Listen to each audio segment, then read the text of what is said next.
On Thursday, President Bola Tinubu officially submitted the 2025 Appropriation Bill for Rivers State to the National Assembly. This follows the suspension of both the state's House of Assembly and the governor in March. Although unprecedented in Nigeria's political history, some stakeholders in Rivers State argue that the president's decision was necessary to keep the state functioning in the absence of elected leadership. The state must operate with a budget. And the National Assembly already has set up a committee to oversight the functions and activities of the sole administrator. So for us to move forward, we must have a budget.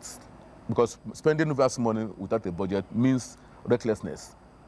And at the end of the day, it will lead to embezzlements. So that's why the president felt it was necessary for him to present the budget on behalf of Rivers State. Constitutionally, the president brought in a sole administrator because of what happened in Rivers State.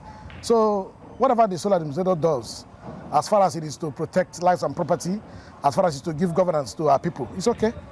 However, civil society organizations in the state have expressed concern that the people may be denied meaningful participation in public hearings on the bill. In the state assembly where they make law, people come for public hearing, and they have first day of the hearing about the bill. People study it and make inputs, and it represents the interests of diverse views of people from the state.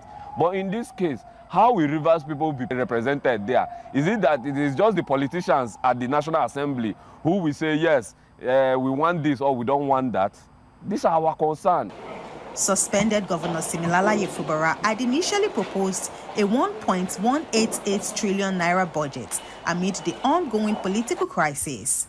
Interestingly, the president's newly submitted budget of 1.48 trillion naira surpasses that figure by more than 200 billion naira. We saw the margin in space of the amount. The last budget by the governor, his budget was around 1.3 trillion naira. One will be also forced to ask. Now, within the space of 2 months, 348 billion naira was added to the budget. Is it another case of padding? We don't know. The budget proposed is a little bit higher than what the suspended governor did. Probably the technical team that set up the budget may have sat down, looked at other infrastructural programs to be implemented. And I don't think anything is wrong with that, because we need to move Rivers State forward. We need to carry out other capital projects. Key questions persist in Rivers State. Who advised the president on the budgetary allocations? Who authored the bill?